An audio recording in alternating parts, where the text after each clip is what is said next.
Hi, everyone, and I'm going to make a start now. My name is Petra Brysiewicz, and I'm a professor of nursing at the University of KwaZulu-Natal in Durban, South Africa. And I'm going to be presenting the webinar today. I'm sitting in Paris, France at the moment, and I've been at a conference here with European colleagues. And maybe I'll share a little bit about that as we go through as well. I'm going to stop my video now, just so I don't use all of your bandwidth. And I'm just going to get my presentation and we can get started.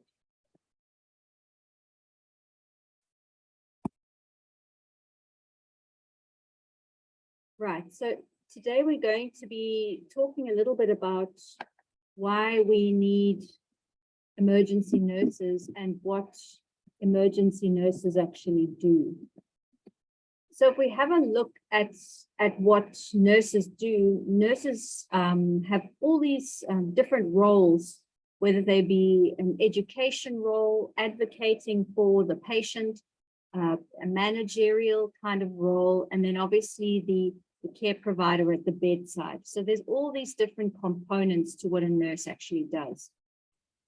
This is one of my favorite sort of slides to use because I think it really does depict just how busy a nurse's day is and how it's full of conflicting emotions often because of all these different tasks that a nurse has to do. So if we go further to talk about what nursing actually is, I really like this depiction to explain it. And it says nursing is this holistic and compassionate approach to care.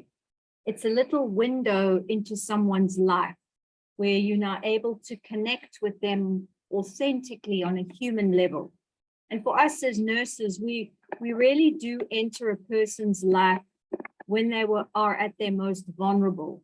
And we are on the front lines to really meet the needs that these patients have on a daily basis. So we know that nurses are also seen as the backbone of a healthcare system. And this is especially true for nurses working in emergency care, because we know that in many places, we are most definitely the first, and sometimes we are the only people that a patient might come into contact with, especially for those of you working in very sort of marginalized areas, you know, outside of the urban areas. And the increasing demand on African emergency healthcare systems really means that there's a huge need for nurses who have emergency nursing skills to be available and to be the ones that are then able to provide care for our African population.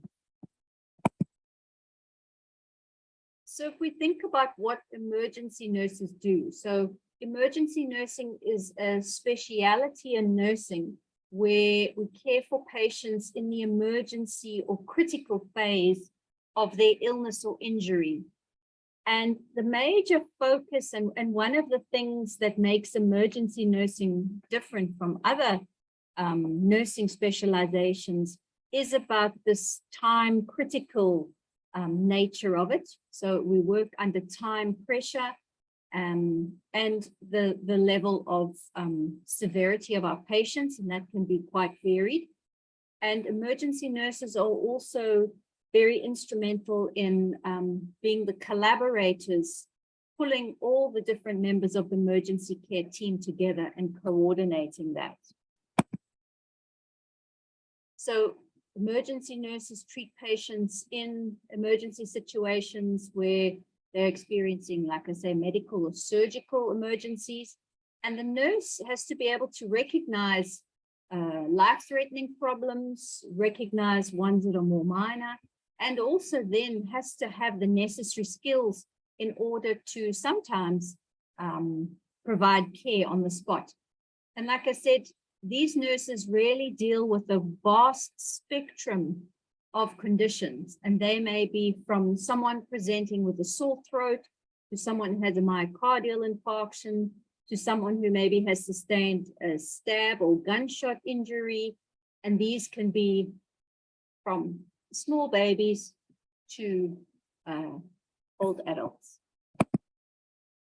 So there are lots of challenges, obviously, facing emergency nurses in Africa.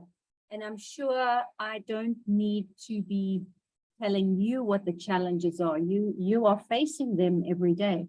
But I think it is quite useful just to talk a little bit about it so that you do appreciate the enormously important work that you are doing, and why sometimes, you know, you're feeling like it is so challenging is because there really are a large number of difficulties facing emergency nurses in Africa. So like I said, nurses are the backbone of the workforce, and we make up the vast majority of the workforce. And we are often, especially in emergency care, required to practice beyond the scope of practice or credentialing that you have. And oftentimes that's just because you are the only person there. If you don't try and help, then the patient has nobody. In a lot of countries, in a lot of situations, the scope of the emergency nurse is also unclear. We know that in Africa we have all sorts of emergencies. We have very large volumes of patients. We have lots of interpersonal violence. We have drugs and alcohol, which really contributes to these difficulties. We have HIV, TB, we've had COVID.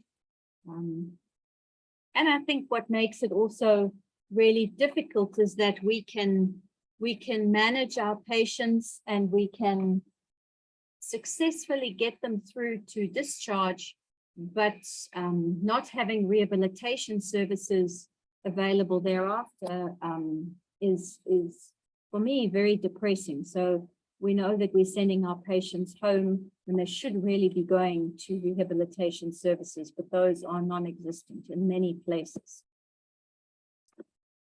There's also the fact that these provide occupational health hazards for the staff. So the emergency nurses are working in environments where they're exposed to HIV, TB. The drugs and alcohol often makes for very potentially dangerous circumstances for the nurse to be working in. Aggression towards emergency care staff is unfortunately a worldwide problem, and definitely something here that colleagues in Europe were also talking about. We have triage protocols, but sometimes these are not followed or people don't really know how to utilize them. There's a number of other ineffective processes, lack of handover between hospitals, and in many countries, pre-hospital care is not very well established. We have people working with very limited equipment, and unfortunately, these are real pictures from places in Africa with what colleagues are having to utilize. And this is a emergency cupboard. It obviously doesn't have much to use in an emergency. In many of the countries, emergency nurses are also working with medical colleagues that themselves don't know too much about emergency care. And so it makes it quite difficult to then be working in a team like that with this insufficient or old equipment. And oftentimes this leads to staff feeling very stressed, burnt out, unsupported. And like I say, violence against staff is unfortunately really a worldwide problem that seems to have just perhaps also gotten a bit worse with COVID. So this is something that, you know, staff have often said, you know, that especially that the emergency department can be a bit like a factory, and it's a very pressurized environment to be working in. We also know that there are educational and training challenges. Many of you come from countries where there is no training around emergency nursing, and so you have to move to other places to try and find some training. And we hope that that's going to improve in the future. But in many countries, there are very few nurses who are actually trained. So there's in Africa, there's a wide range of these experiences and educational backgrounds across emergency nurses in Africa. There's inconsistent terminology. So when we talk to each other in Africa around emergency nursing, it can be a little bit confusing. And sometimes there's disrespect or non-recognition for nurses by the other members of the emergency care team. As we know, the nursing salaries and what nurses are paid has a huge impact on how everybody's feeling within the profession. And oftentimes there are some issues with the way in which nurses are paid or not being paid for their additional qualifications. Obviously, these things really are country specific. So in some countries are worse than others. We also have few organizations representing emergency nurses in Africa, but it's been extremely rewarding to see how over the last few years, there's a lot more sort of emergency nursing, critical care nursing organizations emerging, and that's really amazing. So just in summary, there's a lot of things that make emergency nursing difficult in terms of the work that's being done. So, you know, having these unpredictable, uncontrolled environments, lots of patients of different ages, working under time pressure, sometimes with multiple casualties, makes it a very challenging place. But I would also say that these are also the reasons why a lot of us really love to be there, because of its unpredictability. It's interesting, it's exciting. So the very things that make it challenging are also often the very things that we all are sort of drawn to emergency nursing for. I just wanted to add here that obviously COVID-19 has had a huge impact on the role and work of the emergency nurse. I'm not going to talk too much about it, but it has obviously been a huge impact.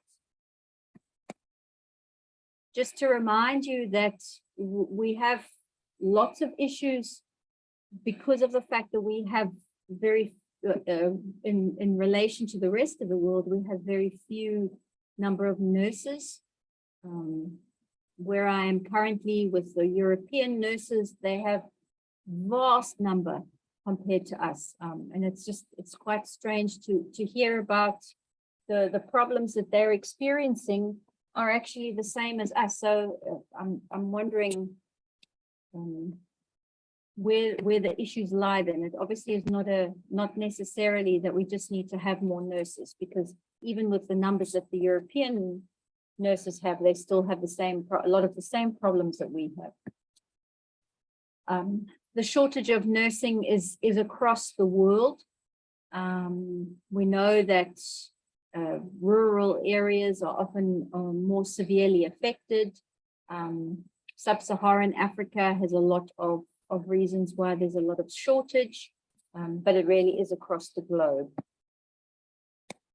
I want to just share this study that we did in South Africa a while ago that was really just looking at the skills that nurses have who are working in emergency departments.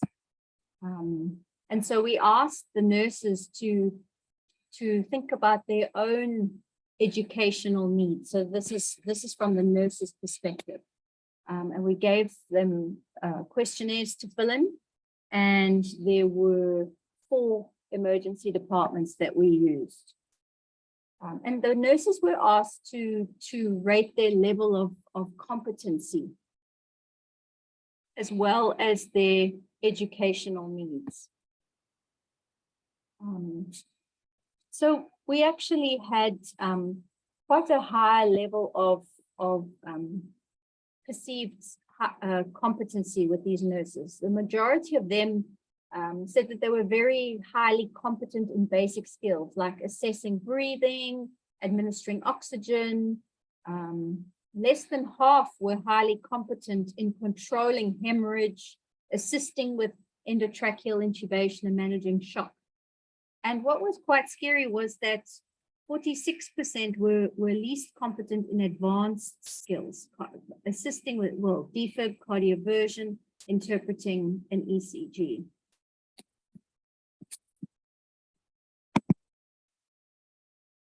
So the mean sort of score, the average of the educational score was quite high. Remember, this is nurses evaluating themselves, and these are not emergency nurses. These were a combination of nurses who might have had a bit of emergency training, but also others that didn't.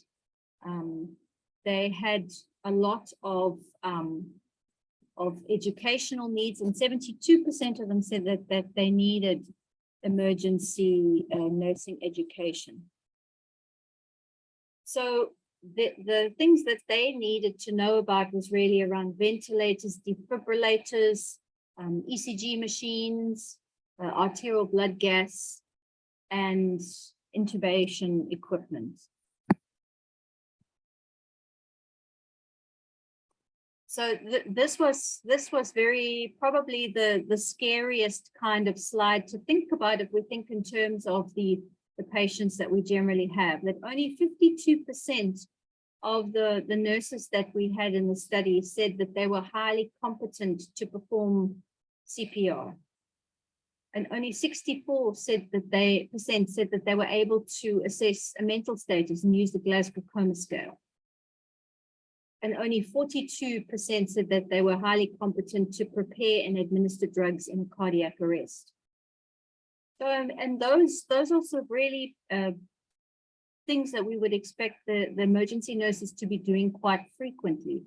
And so definitely areas where we need to be paying attention to. And then things around interpreting an ECG, which is obviously more difficult, and being able to perform cardioversion. Sorry, I'm going backwards. But the study was only in 4 hospitals in my particular area. So obviously we need to think about that. And it was also, we weren't actually testing them. This is what the nurses were saying about themselves.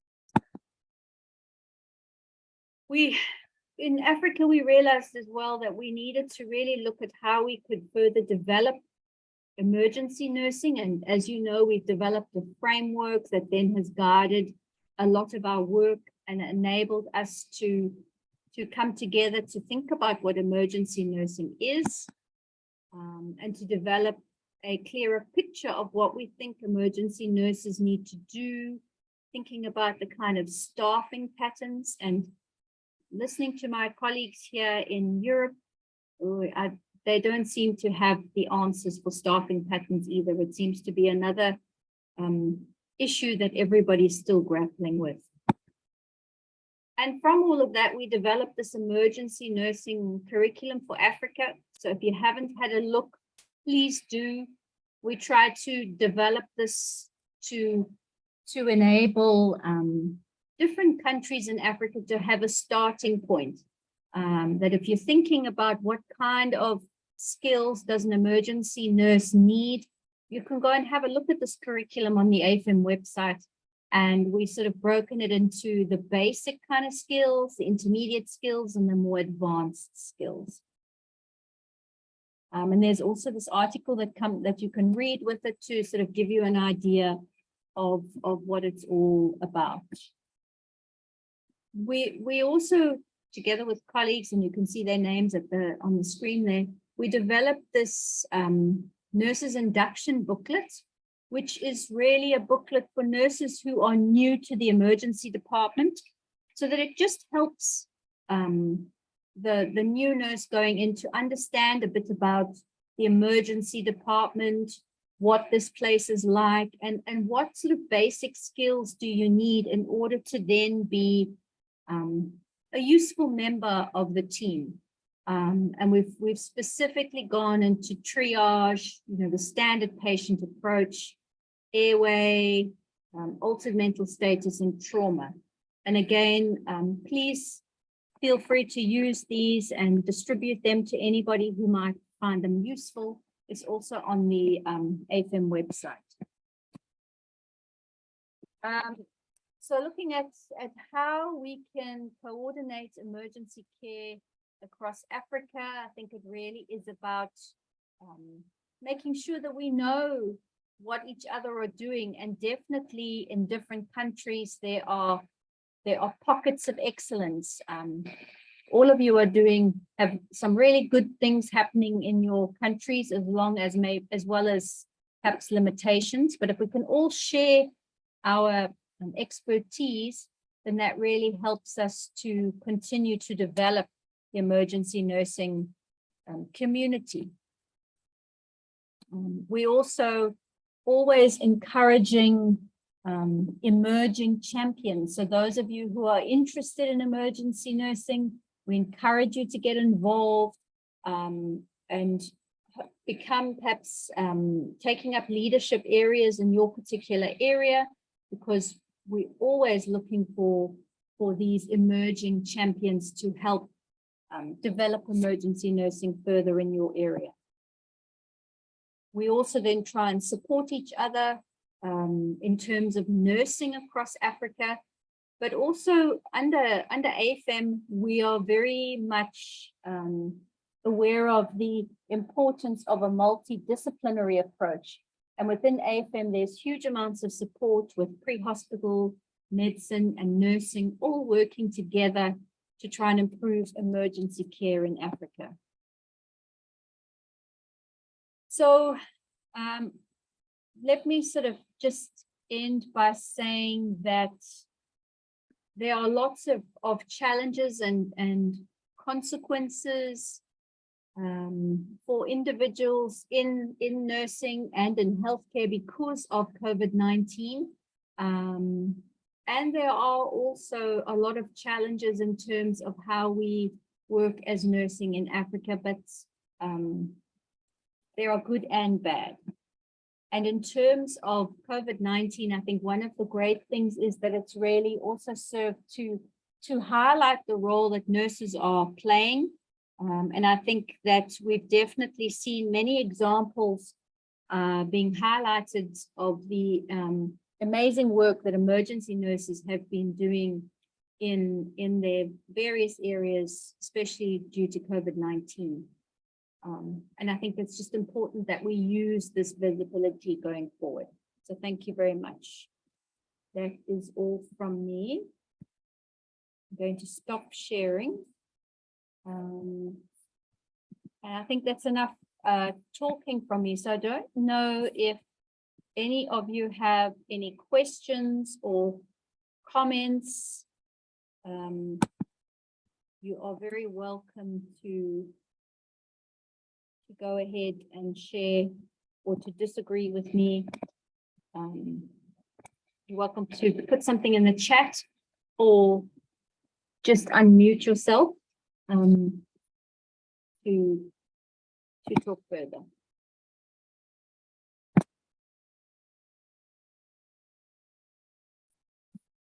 Or maybe I'm only talking to myself now. Okay, Petra, I see your hands up. Do you want to go ahead?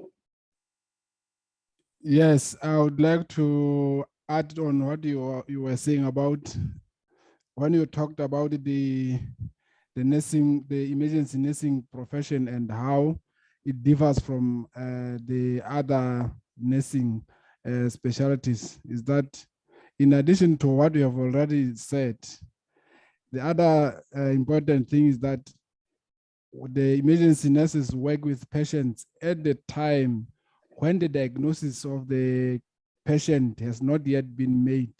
So this adds to the complexity of the environment in which they work in. And another thing that I wanted to add in was in regard to the challenges that they face. All these challenges, if you group them together as they are, although you have already although you have already indicated that. Sorry, is there any? I can hear some people talking. I'm not sure. Yeah, go ahead. I'm just trying to see if I can mute. Okay, so with these challenges, although from the challenges we can still get some opportunities, really they contribute a lot to the performance of the emergency nurses in those environments, together with also their health issues. That is what I wanted to add on that. Thank you very much. Sure, thanks very much. Thank you for that. Any other questions or comments?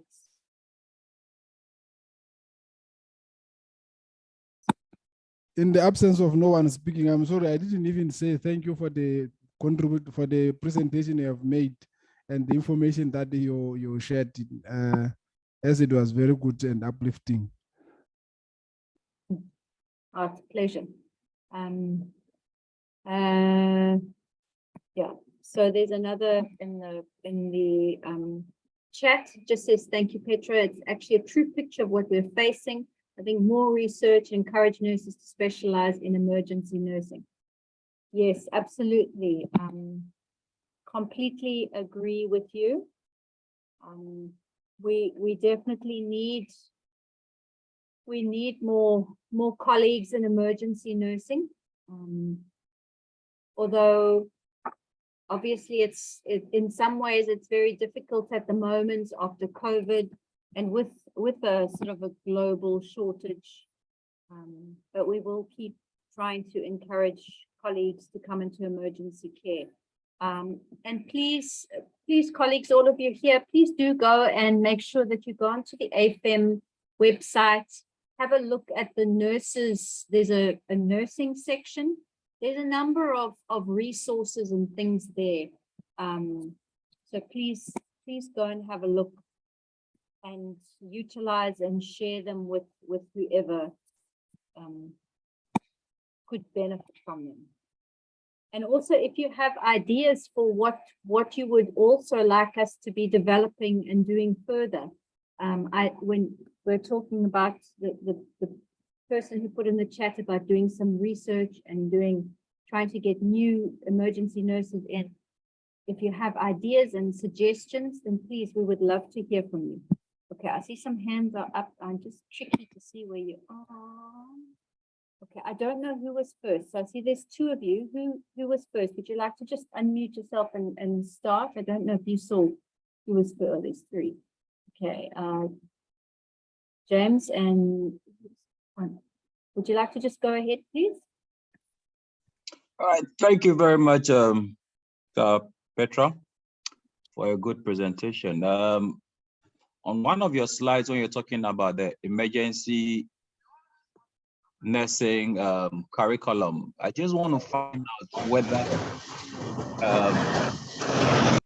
of having an African emergency nursing curriculum has taken also into consideration the various nursing curriculum, emergency nursing curriculum that is being run in the various countries and in Africa. Yeah, where so there's a complete measure, and then maybe a workshop being done that runs through, so that it wouldn't be that where other countries are running short of some terms or certain programs that has to be factored in, which is not being factored in, can be captured within the African emergency nursing curriculum, or probably if that curriculum can rather be run through the various nursing training colleges, so that it will have one unified curriculum to run with. Thank you. Thank you for your question. And And thank you for bringing it up, because I needed to sort of make it clear that when we developed the African emergency nursing curriculum, it is developed as a guide only, and so it is not meant to be prescriptive. So if you'll have a look at it, you'll see it's sort of quite broad, because we completely understand that the different countries are quite different in Africa and have different needs. So we were never trying to develop a one size fits all. We were trying to develop it as a kind of a guide and as a starting point, so that the different countries can take it and then modify it to what's appropriate, for their countries. Because I most definitely cannot come from South Africa and start telling Malawi or Ethiopia what their curriculum should be, because it's the people in country that know what's best, for their country. But we started that curriculum just so that when people are developing something in their country, they don't have to start from the bottom. They can start from this curriculum and say, let's use this curriculum as a starting point, and then we can see what we agree with in there. We see what we don't like, and then we add in, extras to what's going to suit our context, because it's really important. I'm not sure if we would ever have a curriculum for Africa that would be one across all the countries, because I think we have quite a lot of differences. And just in terms of, like, for example, my colleagues here in Europe, they all have different things for the same reasons. Their countries are all quite different and have different needs or different things that they wish to focus on. But thank you very much for that. Thank you, Tim. Yeah, thanks, Jen. I'm sorry, the second person that has his hand up, I really don't know how to pronounce your first name. Please, will you just go ahead and just tell me how to say your name as well, please? Thank you very much, Petra, for a wonderful presentation. To say my name, you just need to pronounce all the letters, including. So tell it to me. So that would be Nantege. Okay. Yes. Okay, that's your family name, isn't it? No, that's your first name? My first name, and my family Okay. name is Ekuma. Okay, all right. Well, please go ahead. Thank you. Yeah. My concern is about the ethical and legal aspect of practicing emergency nursing in Africa. In as much as from the data that you shared, people didn't feel competent enough to perform certain procedures or skill sets. We also know that some people have acquired some of these skill sets, and then depending on the region or the level of facility they find themselves, they are unable to use these skills. Now, coming from the backdrop of the fact that knowledge and skill depreciate with time when unused, how is AFEM working towards probably having a more comprehensive ethical and legal backing for such skills to be used when they are acquired, even on a personal basis by emergency nurses? Okay, thank you for that. And that's a very interesting point. And I'm just, yeah. So to answer you, I would say, so that is probably let me give you an example so that makes it. So let's say an emergency nurse gains an advantage or the opportunity to probably gain skills in point of care ultrasound. Now, this is something that not most levels of hospitals will allow a nurse or an emergency nurse to probably do this. Going forward with time, this person is going to lose their skills, and whatever impact this person could have made at the bedside in saving life will not be realized. How are we looking at making sure that when even such skills are acquired post-training, they can be used within a certain framework to still help the patients who are mostly the ones affected. Sure. So my answer would be the fact, as I said to James before, we cannot make a curriculum and then go to countries and say to them that this is what you have to do. It is, every country has got its own way of regulating nursing. And that's why you have to take what we are developing as a generic kind of tool, and you have to take it back to your countries. And each country has to see what's appropriate for them. When it comes to how you work within your own country, absolutely, there's various countries have got regulatory bodies of nursing. Some countries don't have, but it's the people in country that would have to be making decisions about who can be doing what. So for example, if you came to South Africa and you learned some of these skills, and then you went back to a country, just because you learned it in South Africa doesn't necessarily mean that your country would allow you to do it there. You would have to be discussing that with your particular country. And that is a very important thing for various countries to have discussions about themselves. And I cannot begin to tell other countries what to do, but you raise a very important point. And I think what we should be doing is we should perhaps be making sure that we have something that reminds and talks to this issue for people using the products of AFEM, or people who are training out of country, that they understand that when they go back to their own countries, it is something that they need to negotiate with their own country about, because otherwise you can get yourselves into a whole lot of trouble. But thank you, that is an important issue and something that we all have to be very aware of. And it can create difficulties if you learn something in one place and you go back to your country, and perhaps if people don't want you to be able to do it there. Yeah. Any other comments?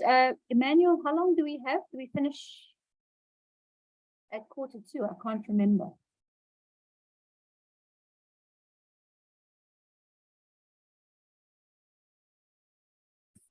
We have just about 2 minutes to finish. Sorry? We have just about 2 minutes.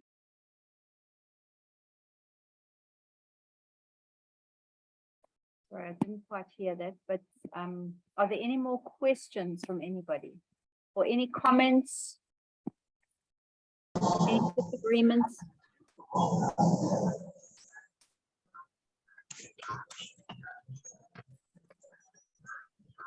Hello.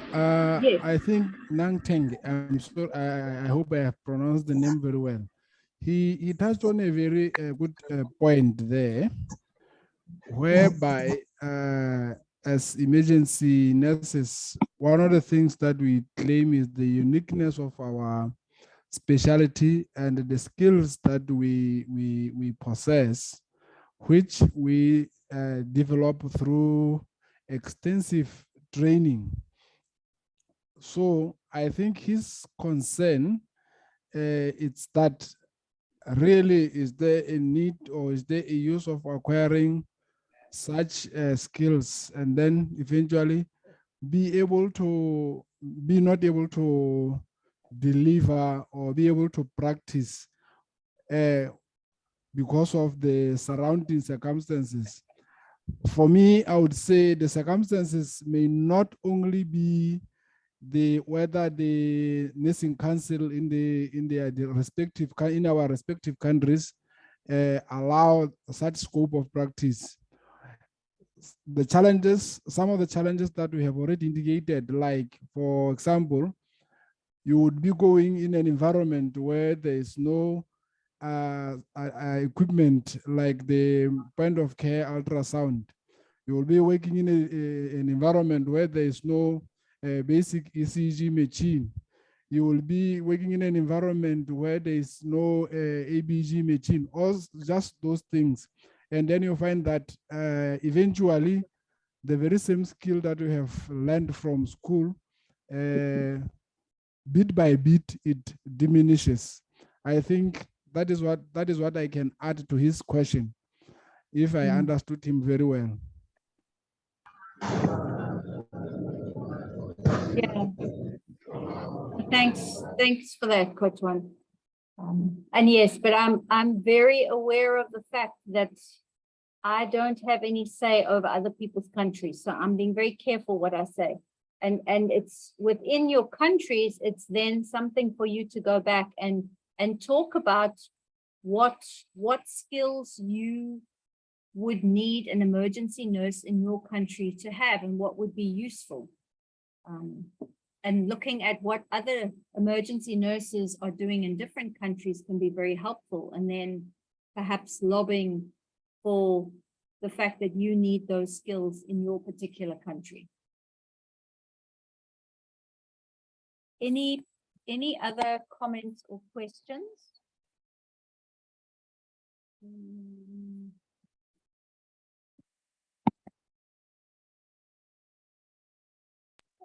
Just a reminder that we are just a couple of days to the AFEM conference in November, and we are still encouraging people to go ahead and register. Hope to see you all there in November. Thanks, Emmanuel. I hope you all heard he's talking about AFEM that's happening in Ghana soon. So please take a look at that if you haven't already. And hopefully we're going to see some of you there in Ghana, which will be really good. Okay, I'm still not seeing any other hands. Having a last look. Are there any last chance for anybody who wanted to ask a question or to make a comment?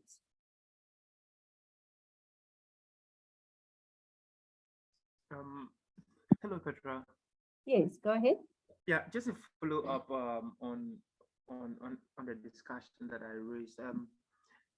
I don't know whether this is already in place, but is AFEM looking at having maybe a best practice quality control team, in as much as we might not be able to prescribe for each country how they should run or train emergency nurses. But just as you mentioned, during emergencies or disasters, we don't know which country might need support from another country in terms of specialized nurses like emergency care. Is there a way that we can at least find a baseline and also have a team to periodically go around, check in to make sure that emergency nurses have at least a certain basic level of skill, including the ones that you spoke about, cardiopulmonary resuscitation, ECG, ABG, and those things going forward? Because if we are going to be working together across the continent, and I think that at least this is something we should look at. So thank you for that. So I think that's a really, you raise a really nice idea, and in terms of fleshing out what we see the practical competencies to be. And that could be something we sort of have done a bit of that, but that could be a very nice thing to sort of say, if we're looking at what the actual clinical skills of the emergency nurse are, this is what we're sort of seeing as the AFEM nurses group for them to be. The second point, we can't go around and evaluate and check on other countries, because then they'll probably get very annoyed with us. And I don't think we have any. Learning from. we don't have any jurisdiction over other countries, but what we could do is we could make it as a guideline document so that we could be suggesting it to countries. Whether countries then want to use it would unfortunately be up to them, but it would be a nice starting point to at least have a document that we agree as AFEM Nursing Group depicts the important clinical competencies that an emergency nurse should have in Africa. Emmanuel, I wonder if what you think about that. Did you want to say anything to that? I think that's a really nice idea. Yeah, I think that speaks to standardization of practice for emergency nurses across Africa, and I believe that Daniel is raising a very important concern. So it's something we can look at eventually how we will be able to do that. And I think that if you look at the emergency nursing induction booklet, it's something that is in line with what we want to do, so that at least everybody is aware of the level of practice and the sort of expertise you have if you're working in the emergency center. Good idea from Daniel. Yeah, and I see in the chat we have they've developed emergency nurse trainer. We've just developed a scope of practice for diploma and postgrad. Absolutely. So and there's one we can go through, the AFEM one, we borrowed from it. Okay. So absolutely, I'm very aware that on this call there are others of you that have already done this, you know, the scope of practice of your emergency nurses. And I think it would be a really nice opportunity for us all to bring ours together and say, what do we as African nurses see are the important competencies for an emergency nurse in Africa? And I think we could make a really nice document that then can be a guiding document from AFEM that all of you working in your countries can actually take back to your countries and say, you know, this is what this African organization is saying, and we could use it to guide us in country. But yes, we wouldn't have to start from scratch, because I know we could amalgamate a number of countries' work already, and then see what where we have consensus on what we think. So that's it's great to see that a number of you are very enthusiastic in doing this. And obviously we can only do these tasks if we have people who are willing to work on these. So please, if you are keen in being involved in this idea of putting together the scope of practice for emergency nurses, please let myself or let Emmanuel know, because we will need a group of enthusiastic people to work with us in order to get this done. Okay, I think we are nearing time to close the meeting and let you all go. I don't see any more hands up or anything. Emmanuel, did you want to say anything before we close? I'm not sure I have anything else to add.